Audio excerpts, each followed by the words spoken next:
Discours de Léon Gambetta, il n'y a qu'une France et qu'une République, du 21 juin 1880. Monsieur, j'ai cédé à l'impérieux sentiment du devoir en demandant à la Chambre de vouloir bien m'entendre dans la question qui s'agite aujourd'hui devant elle. Non pas, comme l'a dit le préopinotant, parce que la grande mesure dont le gouvernement prend aujourd'hui l'initiative, que les ministres sont venus défendre, que la majorité va ratifier soit l'œuvre d'une personnalité quelconque. Non, messieurs, dans cette question, on n'a rien à cacher. Le gouvernement, pour répondre aux sentiments du pays, doit être tenu au courant de ses affaires. Il a tout naturellement pensé qu'avant de mettre la dernière main à cette grande loi d'abolition et d'absolution, il était peut-être nécessaire de connaître l'opinion, non pas d'un homme, mais tous les hommes de la majorité de la Chambre. C'est à ce titre et non à un autre que j'ai consulté et je donnerai à ce débat une tournure blessante pour ma dignité personnelle. Je répondais à des attaques, à des insinuations qui, pour s'être produites à cette tribune, n'en sont pas plus fondées. Non, je ne suis pas au-dessus du gouvernement, pas plus que je ne suis à côté de l'honorable monsieur Granier de Casagnac. Je suis à mon rang et à ma place. Je suis au poste où votre confiance m'a élevé. Eh bien, messieurs, je le sais et je l'ai vu, je l'entends tous les jours. Ne pensez jamais qu'il y a un autre moyen de supprimer ces récriminations éhontées sur la guerre civile autrement que par une mesure d'abolition complète, absolue. Ne le pensez pas. Pourquoi? Parce que vous ne referez pas l'histoire, parce que vous ne pourrez pas aller de quartier en quartier dans tout ce Paris qui a cette vie tragique et épouvantable qui va du 4 septembre au 26 mai, parce que vous ne pourrez pas refaire la vérité dans ces cerveaux obscurcis et dans ces âmes troublées, et entendez-le bien, tant que restera une question d'amnistie. Vraie ou fausse, posée sur une tête indigne ou sur une tête obscure, vous pouvez être convaincu que toujours et nécessairement, vous verrez une grande masse égarée qu'il lui fallut recueillir, vous verrez des esprits s'enflammer et s'exaspérer qu'il lui était fort simple de maintenir dans la ligne droite. Et alors, vous voulez que je me taise, que je ne dise pas à mes amis qui sont au pouvoir, sans empiéter sur leur indépendance qui est entière, car si elle n'était pas entière, c'est ma conscience qui ne te serait pas. Vous voulez que je ne leur dise pas, oui, il y a un intérêt supérieur qui s'impose. Oui, il y a une raison d'État qui ouvre et décide les yeux les plus obstinément fermés. C'est que dans un pays de démocratie, dans un pays de suffrage universel, de disputes ardentes dans les comices électoraux, il y a un moment où coûte que coûte, il faut jeter le voile sur les crimes, les défaillances, les lâchetés et les excès commis. Rappelez-vous, messieurs, que si vous ajournez l'amnistie jusqu'à la veille des élections de 1881, on exploitera le pardon accordé aux gens de la commune comme un complot, comme une sédition. On épouvantera la France en lui présentant les dangers du retour d'hommes chargés de crimes, couverts de sang, altérés de vengeance, tandis que si vous faites l'amnistie aujourd'hui, il n'en sera comme des prédictions sinistres qu'on faisait sous le retour des chambres à Paris. Dans 15 mois, quand nous reviendrons devant nos électeurs, devant le suffrage universel, nous pourrons le prendre à témoin que depuis le jour où vous avez voté l'amnistie, l'oubli, le pardon, le silence se sont faits sur la guerre civile. Voilà pourquoi je vous trouve l'amnistie opportune. Voilà pourquoi je l'ai conseillée. Car c'est l'honneur du gouvernement républicain à côté duquel je suis d'avoir pu, en matant les factions, fonder la République, ramener les chambres dans Paris, décréter successivement la rentrée sur le sol national des hommes compromis dans nos discordes. C'est l'honneur et la force de ce gouvernement. Il a bien le droit, au nom de la République, au nom de la France, de vous dire: j'ai la garantie et le dépôt de l'ordre et des libertés nationales dans les mains, et ayez confiance en moi, marchez avec moi.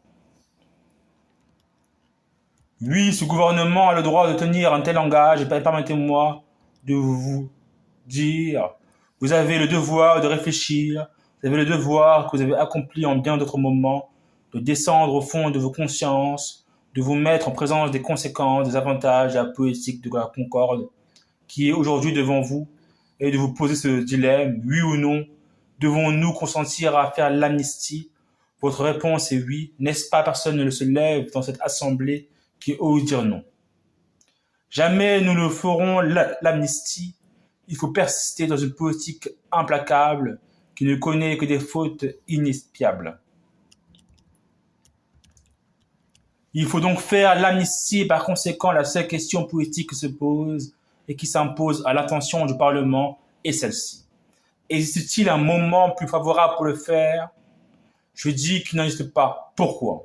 Parce que si le pays, et je pense avoir étudié avec le soin la marche des esprits, est résolu à ne pas se payer d'apparence, à ne jamais céder aux impatiences, aux ardeurs même légitimes des uns, il est résolu aussi à ne pas laisser passer les heures propices aux grandes mesures. J'ai écouté le pays, je l'ai suivi, je l'ai lu dans ses diverses manifestations écrites, je l'ai étudié dans ses diverses manifestations électorales. Et où donc l'opinion publique? Si elle n'est pas dans ses rendez-vous, si elle n'est pas dans ses consultations solennelles à tous les degrés où les électeurs donnent l'opinion de la France. Après avoir écouté, interrogé le pays, je suis arrivé à cette solution. Non, la France n'est pas passionnée pour l'amnistie, elle n'y apporte ni ardeur ni enthousiasme. Elle sait ce qui lui a coûté cette série de crimes, elle sait quelle a été la rançon de cette folie inoubliable. Non, elle n'est pas passionnée pour l'amnistie, si elle n'avait qu'à prononcer un arrêt, il serait bien vite écrit en caractères ineffaçables. Mais messieurs, si la France ne subit pas d'un entraînement vers l'amnistie, elle éprouve un sentiment que les hommes politiques doivent enregistrer. C'est celui-ci de la lassitude très, très bien. Elle est fatiguée, exaspérée d'entendre constamment se reproduire ces débats sur l'amnistie. Dans toutes les questions à propos de toutes les élections, toutes les contentions électorales, et elle dit à ses gouvernants et à vous-même, quand me débarrasserez-vous de ce haillon de guerre civile? Je le sais, messieurs, il y a deux politiques.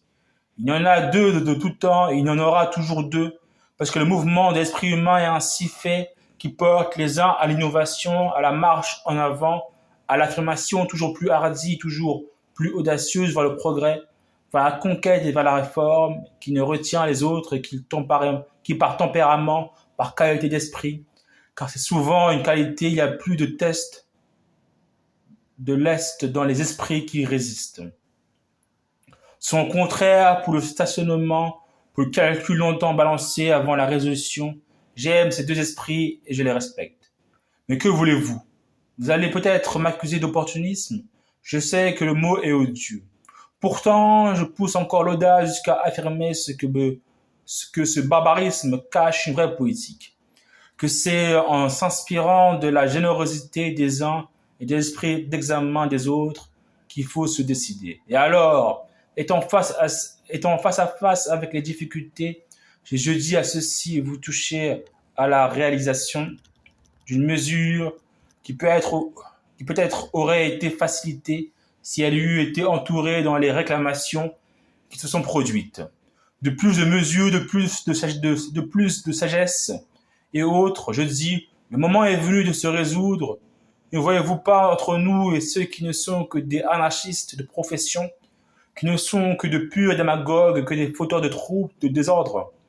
Ne voyez-vous pas entre eux et nous une année compacte de braves gens, d'électeurs honnêtes et sincères qui, troublés et égarés, considèrent l'amnistie comme le retour aux plus détestables doctrines? Ne sentez-vous pas qu'il est nécessaire d'aller à eux, de les rassurer et de leur dire la République, c'est un gouvernement de démocratie, c'est le gouvernement qui est le plus fort de tous les gouvernements, connu contre la démagogie. Pourquoi? Parce qu'il ne gouverne et ne réprime ni au nom d'une famille, ni au nom d'une maison, mais au nom de la loi de la France. On a dit avec raison, cela saute aux yeux, que le 14 juillet étant une fête nationale, un rendez-vous où pour la première fois, l'armée organe légitime de la nation se trouvera face à face avec le pouvoir, où elle reprendra ses drapeaux, hélas si odieusement abandonnés.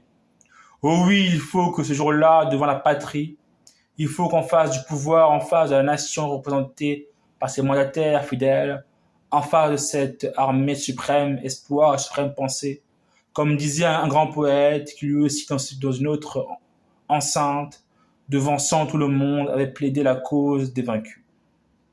Vive la France, vive la République française, vive Gambetta.